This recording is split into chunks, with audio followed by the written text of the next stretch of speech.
Chapter 25. The Final Battle. After Tommy let go of the hug, Techno told him they needed to go get ready, because they were going to have to head out soon. Apparently, Phil was going to go over the details of what they needed to do while they drove. Going back to his room, Tommy stared at the mask Phil had given him, trying to think of what he should wear.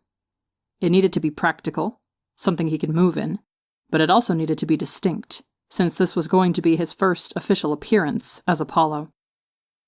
Digging through his drawers, Tommy quickly found a pair of bright red cargo pants that he definitely did not remember being there before. Dozens of pockets lined the legs, which Tommy already knew he could use to hold things like bandages and gauze. They were nearly the exact same shade of red as his mask, and Tommy wondered which one of his family members snuck them into his room. His money was on Wilbur. From there, Tommy found a plain black t-shirt that he figured would be good to use in case it got stained with blood. Then he grabbed an old pair of dark brown boots Wilbur had given him back when Tommy was still borrowing stuff from Wilbur's closet. He got dressed and put the mask over his head before he looked at himself in his mirror. While he wouldn't say he looked like a supervillain, he looked pretty cool, in all honesty. At least to himself. Well, if he got his ass kicked tonight, at least he was going to do it in style. Tugging his mask down, Tommy left his room and headed down the stairs. Wilbur, Phil, and Techno were already waiting by the door to the garage, already dressed in their own outfits, minus the masks. When Tommy walked into the kitchen, Wilbur immediately beamed. "You used the pants I bought you," he exclaimed joyfully. "Fucking knew it was you," Tommy snorted, folding his arms over his chest. "I just saw them one day and I had a feeling you'd like them," Wilbur told him. "You paired it well with the black shirt to tone it down. And then the plain boots. Listen to Mr. Fashion Expert over here," Techno snorted. "Says the one wearing a literal fucking cape," Wilbur fired back, narrowing his eyes at his brother. "Bro, why you gotta come for my cape?" Techno asked, raising an eyebrow. "Okay, you two, not right now," Phil said, shaking his head. He dug into his pocket and pulled out a piece of white fabric, holding it out to Tommy. "Tommy, here's one last thing I think you should wear. It's an armband." Frowning, Tommy pulled the armband onto his left arm, noting how the fabric was snug but not uncomfortable around his bicep. When he looked down at the actual symbol that was printed on it, though, he grinned. "Is this to show I'm a medic?" Tommy asked, tracing the bright red cross symbol with his finger. "Yep. Figured that if the media catches wind of you, might as well have something to show you're our healer," Phil explained, adjusting the armband a bit so the cross was straightened out. "Oh, and fun fact," Wilbur chimed in, giving Tommy a Cheshire grin. "It's technically a war crime to wear the Red Cross symbol if you're not part of the official Red Cross organization." Tommy beamed at this. "Hell yeah, my first crime is a villain." Wilbur wiped a fake tear from the corner of his eye. They grow up so fast. "All right, kids, you can talk more about war crimes in the car. We need to get going," Phil ordered, shepherding the three of them into the garage.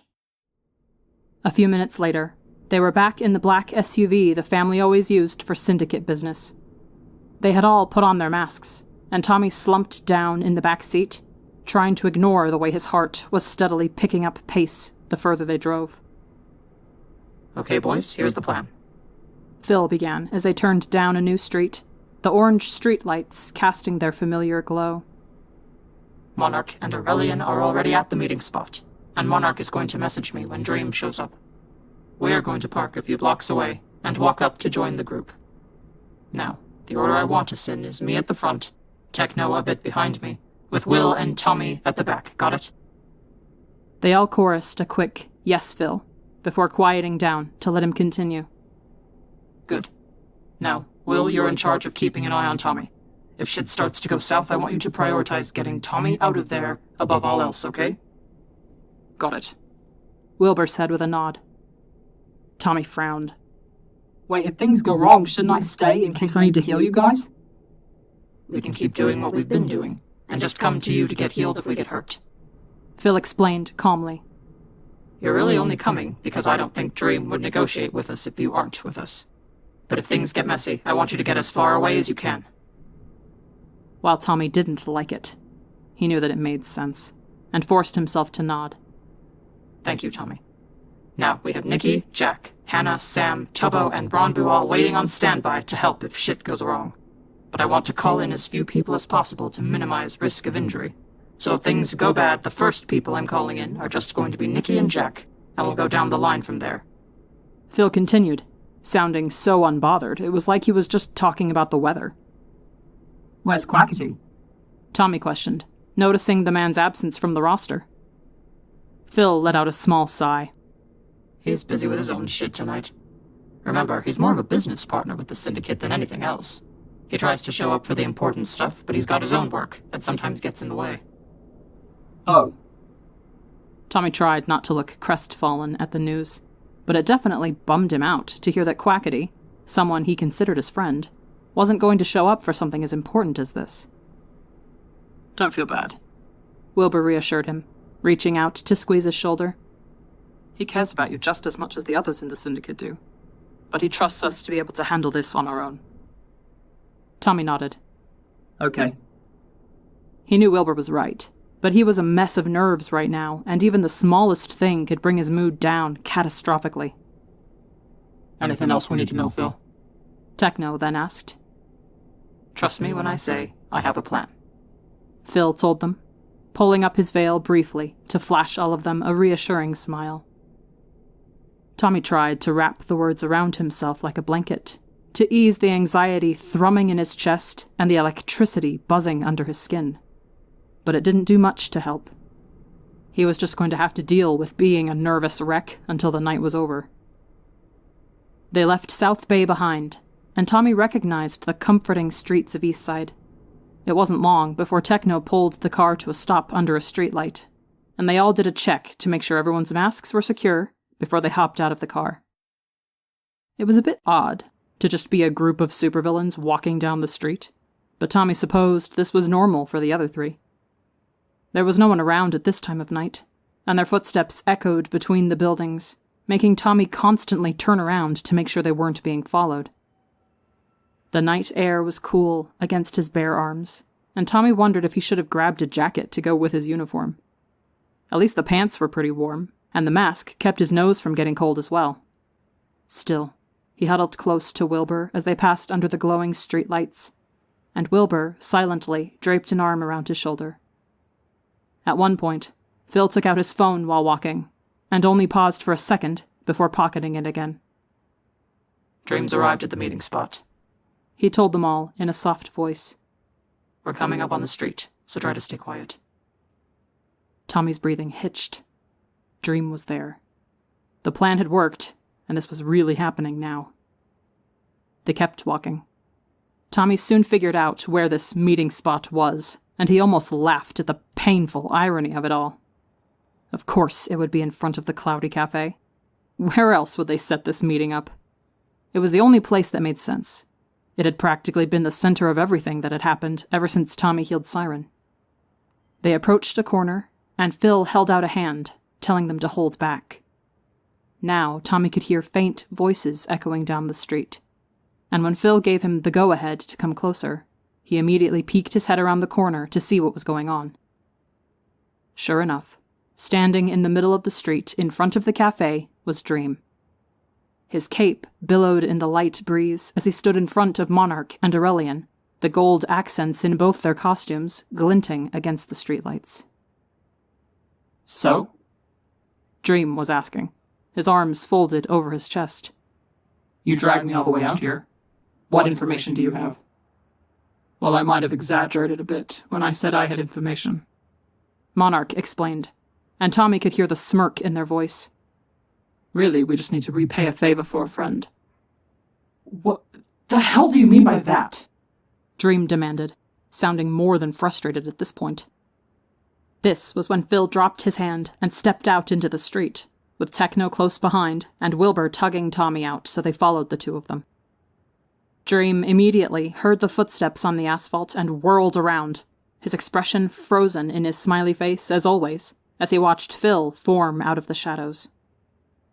Oh, I see what this is. Dream said, and Tommy could feel his gaze skimming over him and Wilbur. He fought the urge to flinch, although his legs felt like they were made of wood as they got closer to the man. And here I thought you valued neutrality, Monarch. I do, Monarch said, their white eyes unreadable as they glanced over the family. I have no loyalties to the Syndicate, just as I have no loyalties to the Hero Committee. Like I said, this was simply me and my partner repaying a favor to a certain healer. Now that we've done our part, we'll be heading out. Nice to see you two, Phil called out, waving at the two vigilantes as they turned down the road. Good luck, guys, Aurelian said, giving them all a cheesy thumbs up as Monarch dragged him around another corner. And with that, it was just the three Syndicate leaders, Tommy, and Dream. Dream laughed as soon as the vigilantes were gone, and Tommy could feel Dream's eyes raking over him. Of course, I shouldn't even be surprised, Dream said, shaking his head. Tommy, you do realize that wearing a mask is a bit pointless when I already know what you look like, right? We don't want any media to see his face, Phil explained, his wings spread out behind him as if he was trying to block Tommy from view. And before you start, we're not here to fight, Dream. We want to negotiate regarding the blackmail threat you made on our healer. By negotiate, I hope you mean take off your masks so I can see your faces. Because if it's anything but that, Tommy is going to go to jail. Dream said, stepping closer so he was face to face with Phil. I was hoping we could work out some alternate terms, Phil proposed, sounding as measured as he could be while he spoke.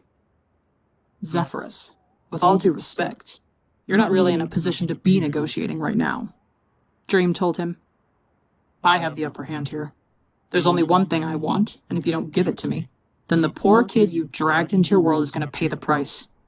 It's up to you if you're willing to let that happen. You know we can't give you our identities, Phil said, his wings fluffing up. Dream shrugged. I guess you really don't care about Tommy then. The poor kid is so blindly loyal to your group, he wouldn't give you up for anything. But clearly, you don't give two shits about him, which is a shame. I actually thought you'd be above manipulating an orphaned teenager, Zephyrus, but it looks like I was wrong. Phil huffed, and Tommy saw Dream flinch. It was barely noticeable, but it was there, and Tommy smiled under his mask, knowing that despite his big talk, Dream at least had some level of fear for Zephyrus. You say that we're the ones who have manipulated a child, but here you are, threatening to arrest him for saving someone's life. Phil pointed out, his veil billowing in the wind. We haven't hurt Tommy. He helps us because he wants to. And here you are, having already kidnapped him once, now threatening him outright.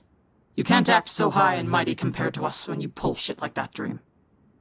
I've said it before, and I'll say it again. I don't want to do stuff like this. Dream hissed, lurching forward so he was right in Phil's face. You think I want to kidnap some random teenager? Fuck no! But I knew I wouldn't get a chance to talk to him any other way. The only reason I'm forced to go to these extremes is because I'm doing it all to try and stop you. Tommy is just one of many, many normal people who have been caught in the crossfire of our war, which you started in the first place. Even in war, there are special exceptions given to medics. They are considered neutral as long as they are not a threat to the opposing side, and Tommy has never posed a threat to the Hero Committee. Phil asserted, meeting Dream's stare-down head-on. He might not be a threat, but he's not neutral. The day the Syndicate recruited him was the day he picked a side, and picking a side has consequences. I'm just simply seeing the consequences through. Dream shot back, clenching his fists at his sides. Now, you either give me what I want, or I'm going to tell 404 to send the CCTV footage to the Hero Committee right this second. Make your choice. Silence fell over the group. Tommy's heart leapt into his throat, and Wilbur tightened the arm he had around Tommy's shoulders. Techno was tensed up behind Phil, but somehow Phil still seemed relaxed. Not completely relaxed, considering his wings were still puffed up, but he didn't seem to be preparing for a fight like Techno and Dream were. Instead, Phil just reached into his pocket and held up his phone. Can I make a quick phone call first? Phil asked, and Tommy could hear the smirk in his voice. I guess. Thanks, mate. Phil said, before he tapped a few buttons on his phone and held it up to his ear. There were a few seconds of silence before whoever was on the other end picked up. Hey there, you ready? Pause. Great, we're already there. He's not cooperating, so we're gonna need you. Another pause. Thanks. See you in a sec. And with that, Phil hung up. Who was that? Dream questioned. Just an old friend. Phil said smugly. A few seconds passed. Tommy's heart was pounding in his ears. Was this the plan Phil said he had? Then there was the sound of a bell chiming, and everyone's heads spun to the right as the door to the cafe opened. The captain stepped out of her cafe, sheep mask securely fastened over her face, looking exactly like she did when she had retired. Holy shit. This had to have been Phil's plan. And it was fucking genius. As soon as Puffy stepped out of the cafe, Dream stumbled backwards as if he'd been shot. Captain? Hi, Dream. Puffy said softly, walking out to join them in the middle of the street, her hands folded behind her back. It's been a while, hasn't it? What are you doing here? Dream stammered. Tommy had never seen Dream taken this off guard. The man was tripping over his own words in a way he'd never had when he had Tommy kidnapped. This wasn't a part of any of his plans. Puffy, meanwhile, seemed to slip right back into her element despite her multiple years of retirement. Her steps were measured and slow as she approached Dream. Her hair, though now brown and white instead of just pure white like it had been when she was originally the captain, was tied back in its signature ponytail, and it swung back and forth over her shoulders perfectly in time with her footsteps. I'm here because a certain bird told me that you are threatening someone you shouldn't be, Puffy said, having to tilt her head up to look into the eyes of Dream's mask. Somehow, the height difference didn't make her any less intimidating. Captain, you don't understand. He works for the Syndicate. Dream tried to explain, although it sounded more like a little kid trying to tell his mother how the vase got broken, which was jarring compared to how cocky he'd been only minutes earlier. He's a healer for the Syndicate, Puffy corrected, eyeing him up and down. Not to mention, he's also a teenager, and one of my employees at the cafe to boot. Dream immediately whipped his head back towards the Syndicate. Wait, they know who you are? Puffy nodded. They do. They've known for years. What the fuck, Puffy? Dream asked, taking another step back. You retire and become fucking friends with the Syndicate? I did, Puffy confirmed. But this isn't about that. I'm here tonight because I can't stand by and watch you ruin a kid's life, all because of your obsession with beating the Syndicate. Oh, not you too. Dream scoffed, shaking his head. I'm doing what I have to do. I don't want to pull this kind of shit, but the Syndicate has left me with no other choice. Puffy snorted at this. You're wrong, Dream. You absolutely have a choice. You can choose to go back to trying to fight the Syndicate the way we always have, and not through dirty tactics like targeting a civilian that knows them. You haven't been in the field for years, Puffy. You have no idea how much things have changed. Dream argued. You have no right to barge in here and try to stop me when I'm closer to getting the Syndicate's identities than I ever have before. I have no right? Puffy questioned, her hands beginning to glow red. You have a lot of nerve saying that to your mentor of all people. I'm the one who taught you how to be a hero in the first place. I think I still have a right to keep you from going off the deep end. Despite the red glow showing that Puffy was preparing to use her powers, Dream only shook his head. What are you going to do, Puffy? Fight me? Kill me? 1, I don't think you actually could do that to me. And 2, that's not going to stop 404 from releasing the footage to the Hero Committee. If you release that footage, I'm going to come out of retirement and vouch for Tommy myself. Puffy told him, standing on her tiptoes so they were face to face. Sure, maybe that footage could get a conviction on its own. But if Tommy has the captain defending him, what do you think would happen then? You really think L'Manberg still cares about you that much? That they take your word over mine?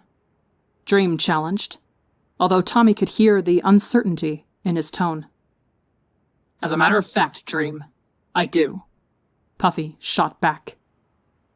Holy shit. Just like that, the threat of the CCTV footage was gone.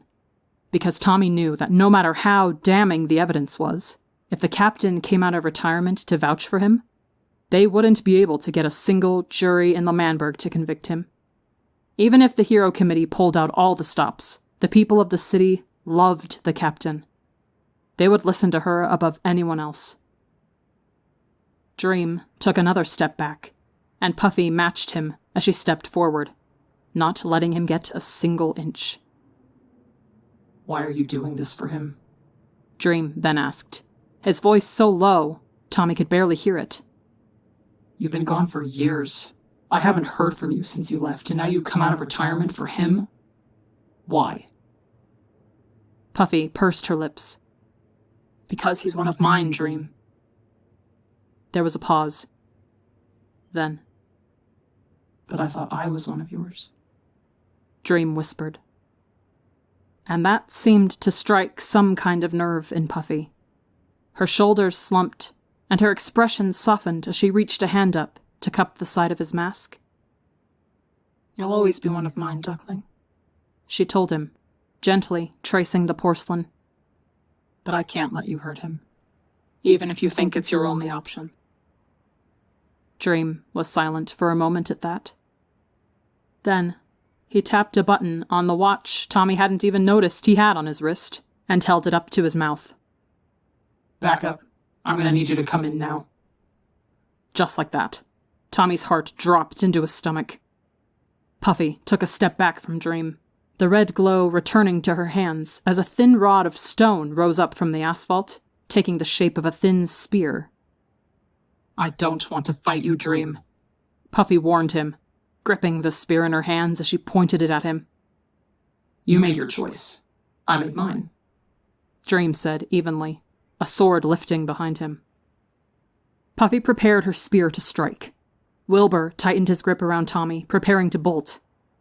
Suddenly, there was a ripping sound in the air as Rewind appeared in between Dream and Puffy. His colorful, swirling goggles glowed in the low light, and he stumbled backwards when he noticed Puffy. Whoa, what's the captain doing here? He asked, nudging Dream's shoulder.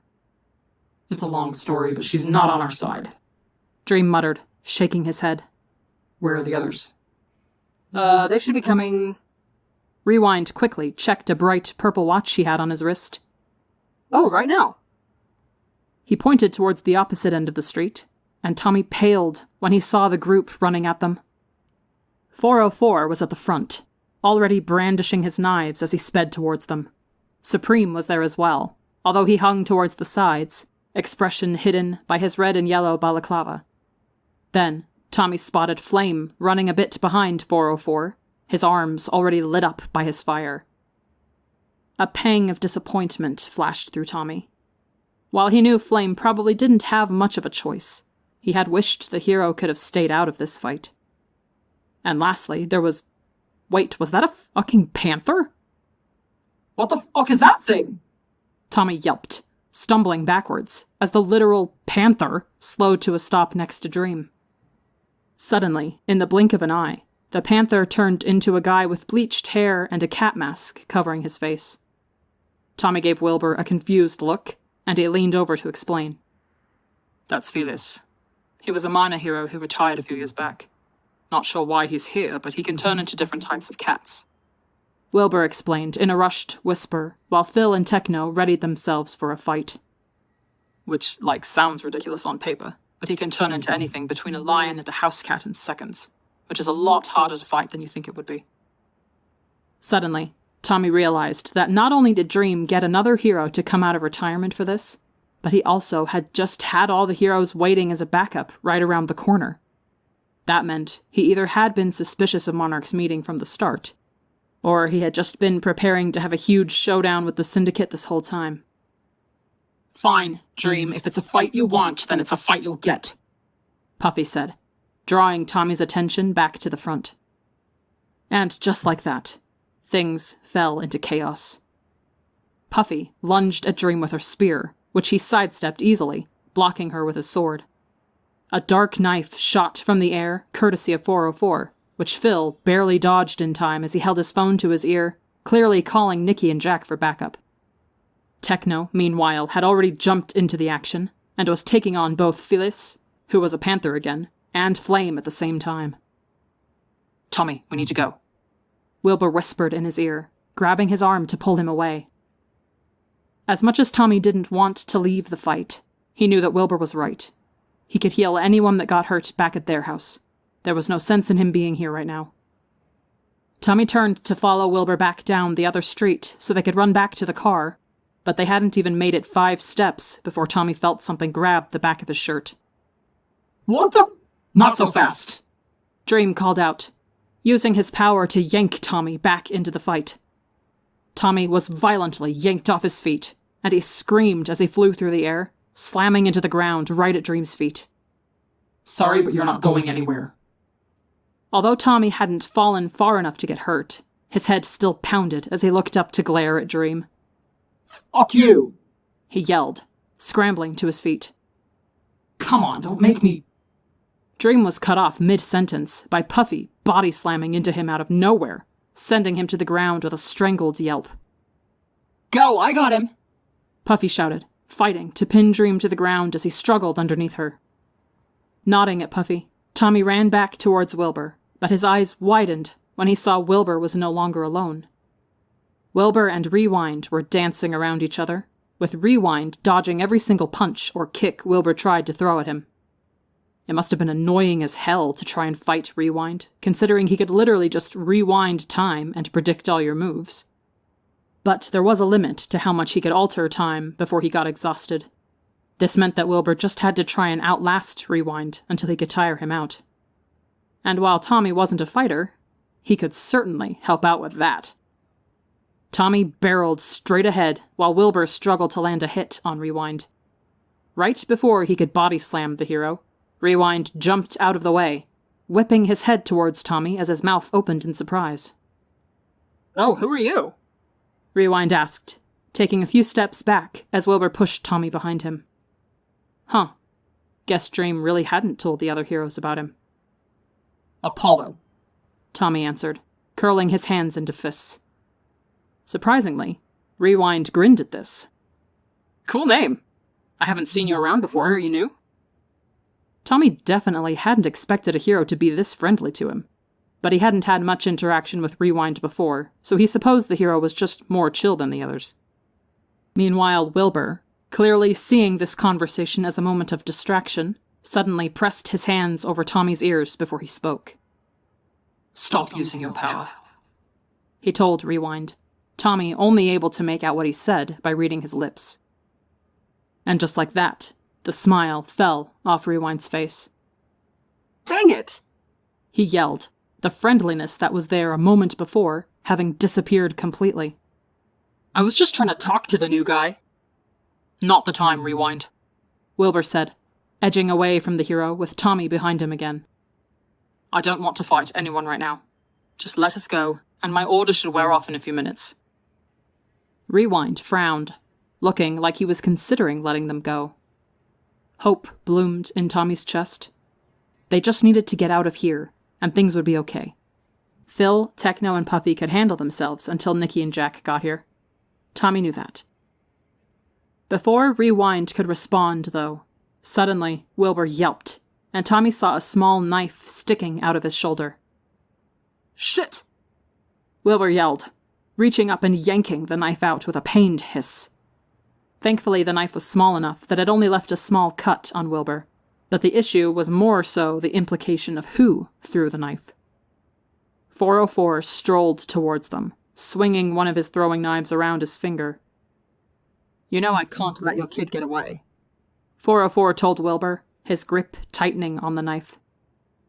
You're not going to fucking touch him, Wilbur hissed, his words echoing with a force that shook Tommy's bones. 404 winced at the command, but continued to walk forward anyway.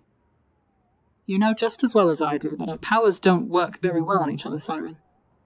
Believe me, I know, Wilbur muttered, still trying to walk backwards away from 404's approach.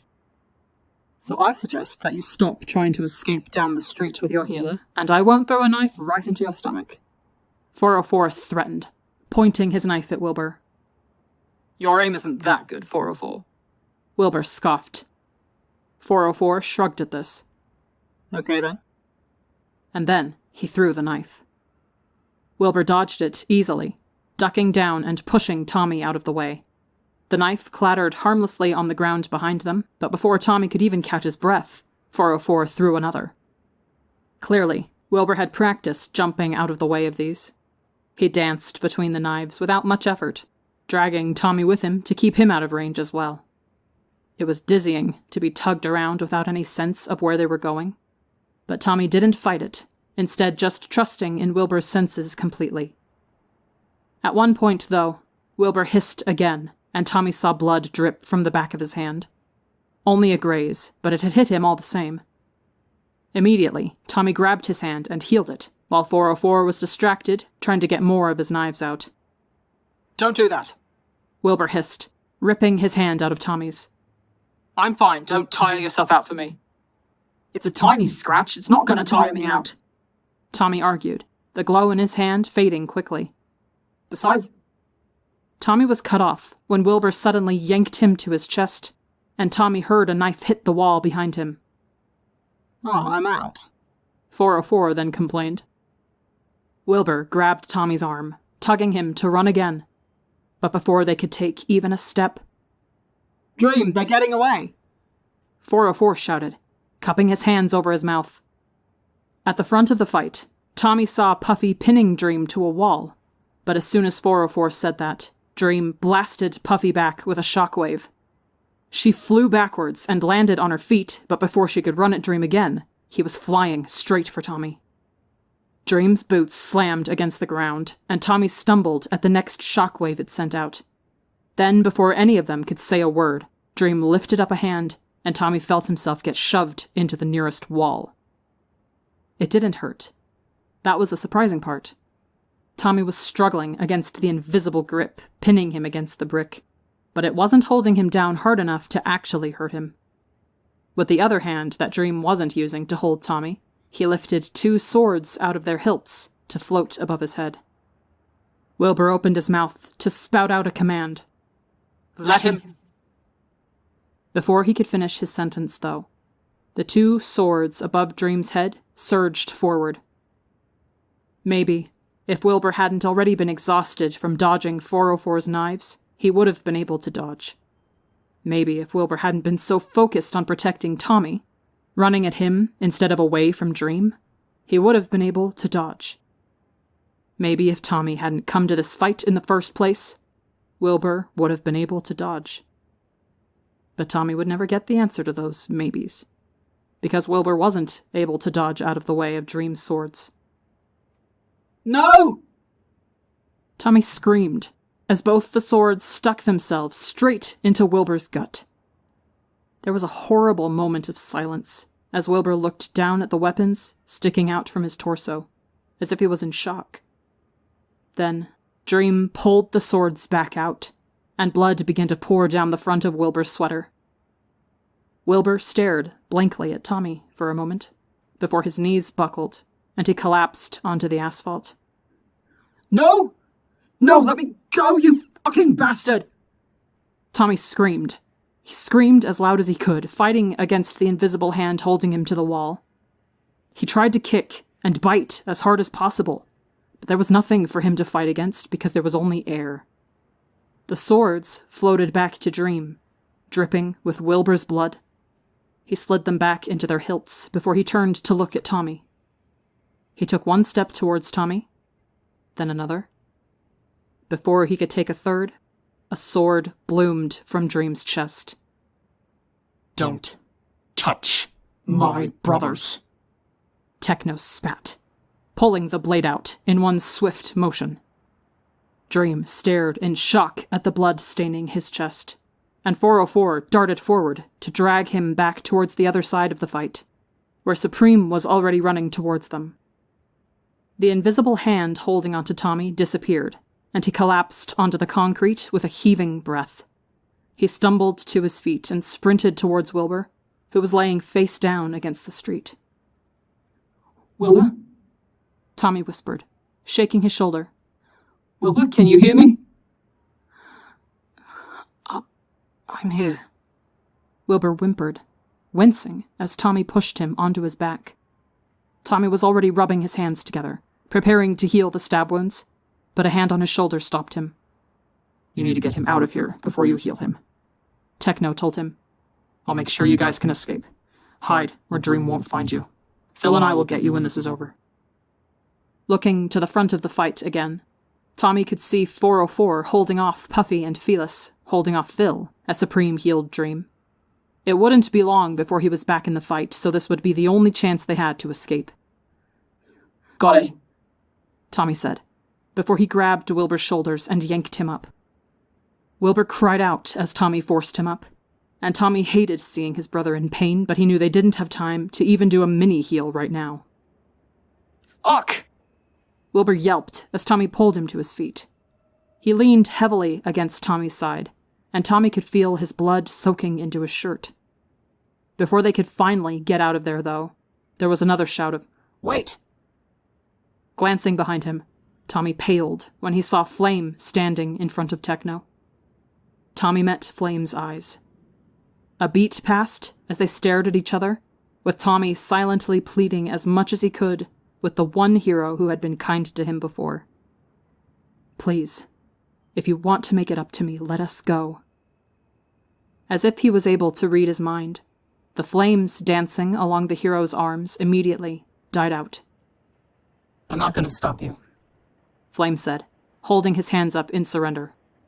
Get out of here now. That was all the encouragement Tommy needed. With Wilbur practically dropping all his weight onto Tommy, he did his best to run away from the fight, turning down the nearest street and ignoring the screaming in his legs. Wilbur was taller than him, by a lot. Tommy knew this full well and had never considered it much more than an annoyance. But now, it was his undoing, because being taller than him meant that Wilbur was also heavier than him, to the point where Tommy was panting for breath before they'd even made it a block away. In the distance, he heard Dream yell, "Where are they?" Knowing he couldn't run anymore, Tommy dragged Wilbur into a nearby alley. There was a single dumpster sitting against a wall, and Tommy set Wilbur down so the dumpster was between them and the entrance to the alley, wincing when Wilbur let out another whimper at the movement. In a way, it reminded Tommy of the first alley, the one he'd healed Siren in all that time ago. It wasn't the same, and actually seemed a bit cleaner than that first one, but it was still eerily reminiscent of it. How ironic. And now here he was again, with a famous supervillain bleeding out in front of him, but things were so different now. So very different. "Tommy," Wilbur whispered, as Tommy laid him down on the ground so he'd be able to heal it better. "I know, it hurts, I'm sorry," Tommy whispered back, reaching for the edge of his shirt so he could get a proper look at the wound. "I'm gonna fix it, okay? You'll be okay." "No," Wilbur breathed, fumbling to try and grab Tommy's wrists. You can't heal me." Tommy paused and pulled down his mask to frown at Wilbur. "What, of course I'm gonna heal you, you fucking bitch?" "No," Wilbur repeated, shaking his head. "He's still after you. If you heal this, you'll be too tired to run." "I've healed worse than this, I'll be fine," Tommy said, although he wasn't sure if that was true. Wilbur shook his head, a small cry escaping his lips when it jostled the stab wounds. "It's worse. Worse than what you healed. When you found me, I can feel it." Clenching his jaw, Tommy tried to tell himself that Wilbur was just lying, and pushed Wilbur's hands away so he could get a look for himself. Oh. The first time Tommy had found Wilbur, the hole in his gut had been ridiculous, but had missed his vital organs. That was why bleeding out was his biggest concern, more so than anything else. This was different. Tommy had done some studying up on anatomy since becoming a healer for the Syndicate, and he could tell that the swords had sliced clean through both his stomach and his liver. Dream's swords were razor sharp, and blood was already starting to soak into Tommy's pants as it pooled out beneath them both. Bile rose in his throat. Wilbur was right. This was worse. Still, it didn't matter. He could heal it. He had to. Tommy put his hands on the wound, but Wilbur made a noise of protest. "Don't," he pleaded, using his free hand to pull up his mask. "Please, don't heal me, Tommy. You can't get captured by him again. It's not worth it." In the distance, Tommy heard something loud crash against a wall, followed by Dream yelling. It was closer than before, which meant he was looking for them. Looking for him. "Don't be fucking stupid. You're going to die if I don't heal you," Tommy exclaimed, his voice cracking as his eyes began to burn. "I don't care if Dream captures me again. I'd rather you be alive." Wilbur's dark gaze met his own, and there was more yelling that was even closer than before. "You can't heal me," Wilbur ordered, his voice echoing, even though it was barely anything more than a whisper. Tommy's eyes widened in horror as the command echoed in his mind. "You can't heal him. You can't heal him. You can't heal him." Why would you do that?" Tommy whispered, horrified tears spilling down his cheeks. "What the fuck is wrong with you?" "I'm so sorry," Wilbur whispered. "But you need to run. Please." Tommy stared at Wilbur in horror, unable to tear his eyes away from the blood still spilling from his stomach. His heart was pounding in his ears as he tried to will himself to put his hands on the wounds and heal them, like he'd done so many times before. But any time he even thought about lifting his hands, the order would echo in his mind. "You can't heal him." "You're a fucking idiot!" Tommy cried out, realizing that Wilbur was going to die, and there was nothing he could do about it. "Now I just have to sit here and watch you die?" "No. Leave me," Wilbur pleaded, reaching out to squeeze Tommy's hand, but his grip was so weak, Tommy could barely feel it. "I'm not leaving you," Tommy sobbed, squeezing Wilbur's hand as he tried to think of something, anything he could do. "Undo the order so I can fix this." Suddenly, there were footsteps right outside the alleyway and Tommy froze. "Did I hear someone crying?" Dream's voice called out. "Tommy, is that you in there?" Tommy's heart was racing a mile a minute as he listened to the footsteps echo off the alley walls. There was nowhere to run. He was cornered, and Wilbur was dying, and Dream was going to find them any fucking second now. So Tommy did the only thing he could do. He threw himself on top of Wilbur to shield him, and hid his face in his brother's shoulder to muffle his cries. Wilbur then rested a hand on top of Tommy's back, but there was barely any rise and fall to his chest. The footsteps got closer. Tommy squeezed his eyes shut, preparing to feel a hand grip his shoulder and rip him off of Wilbur. And then there was another voice. "Dream, we're not finished yet," Puffy shouted from outside the alleyway. The footsteps paused. "Puffy, please, you don't get out here now," Puffy ordered. If Tommy didn't know any better, he'd think she had some kind of siren voice herself, because there was only a split second of hesitation before Dream was practically racing out of the alley. Tommy didn't know if Puffy knew he was in here, but she led Dream away all the same. The voices faded as the fight went back towards the cafe, and Tommy nearly sobbed in relief once they were gone. "They're gone now, Will," Tommy told his brother, straightening up so he wasn't laying on top of Wilbur any longer. I don't think Dream will come back this way, so I can heal you now." There was no response. All of his blood turned to ice in that moment. The hand that had been resting on his back was limp, and there was a quiet ringing in his ears as Tommy glanced up to Wilbur's face. Wilbur's eyes were open, but they were empty. He wasn't blinking. He wasn't trying to say something. He wasn't doing anything. "Will?" Tommy whispered, his eyes burning again. "Please don't do this to me." He searched for any sign of life. Reaching up, Tommy pressed his fingers to Wilbur's neck and couldn't find a pulse. The tears spilled over his cheeks again as Tommy stared into the eyes of his dead brother. "No, don't do this," Tommy repeated, his voice growing louder. "Don't fucking do this to me! You don't get to be dead, you bastard!" Nothing. No response. A vicious sob tore its way out of Tommy's throat as he grabbed Wilbur's shoulders and began to shake him. This couldn't be real. There was no way. Wilbur wasn't dead. He was just fucking with him. He had to be. "Wilbur, please!" Tommy cried, shaking him more. "Stop this! It's not fucking funny!" Wilbur had gone completely limp, almost like a rag doll. It made Tommy want to throw up. Letting go of his shoulders, Tommy glanced back down at the stab wound that was still oozing blood from his stomach, but at a much slower rate than before. Narrowing his eyes, Tommy found he was able to lift his hands without any struggle now. There was no voice in his head telling him he couldn't heal Wilbur, and Tommy didn't want to think about what that implied. Instead, he pressed his hands on top of the stab wound and willed them to heal. Nothing happened.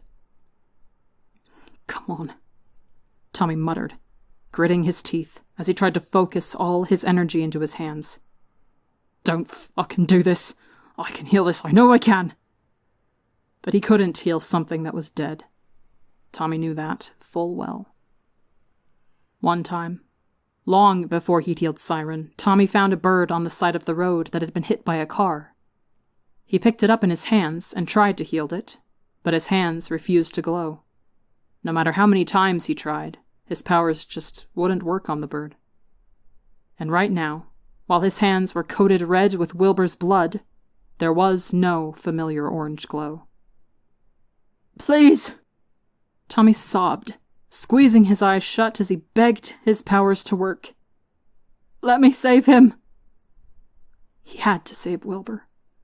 Tommy refused to lose his brother so soon after finding him. There was no ifs, ands, or buts about it. He was going to save Wilbur. And then, as Tommy sobbed while trying to stop the blood from flowing out of the wounds, something happened. It started with a warmth in his hands, but it wasn't like when he normally healed people. No, this wasn't a pleasant warmth. Instead, it was like he was holding fire in his palms. His eyes flickered open, and he saw the light had returned to his palms, but it was different than the usual orange. This light was as gold as could be. It was like Tommy was staring at pure sunlight as the fire in his hands grew hotter and hotter. Soon the heat raced up from his palms and into his arms. Then it spread to his shoulders, his back, his chest, everywhere. Tommy's head was screaming in pain, and it only got worse with every passing second. His vision was spinning, and he shut his eyes again, trying to focus on the burning energy that was slowly consuming him. Tears poured down his cheeks, but even they felt like drops of magma against his cheeks. Healing had never been this hard before. The pain was nearly unbearable, but Tommy refused to let go. The golden light behind his eyes grew even brighter, and a scream tore itself from Tommy's throat as the fire inside of him grew hotter than he could have ever imagined. It was like the very core of his being was being pulled into the ground, and it took all of his effort to keep himself from letting himself be yanked into the cool darkness. And then, it stopped. All at once, the burning disappeared, and the light went with it. Without thinking, Tommy ripped his hands away from Wilbur, cradling them to his chest as he struggled to catch his breath. Black spots dotted his vision. Tommy knew he should be trying to check something, but his head was in far too much pain to think straight right now. Without even really willing himself to do it, Tommy pitched forward, collapsing on top of Wilbur once again. His head was spinning, and the promise of sleep was creeping up on him. As the world around him started to disappear, Tommy heard a loud gasp next to his ear, and felt the chest underneath him rise up. The last thing Tommy felt before he passed out were a pair of cool arms wrapping around him, and Tommy knew he was safe.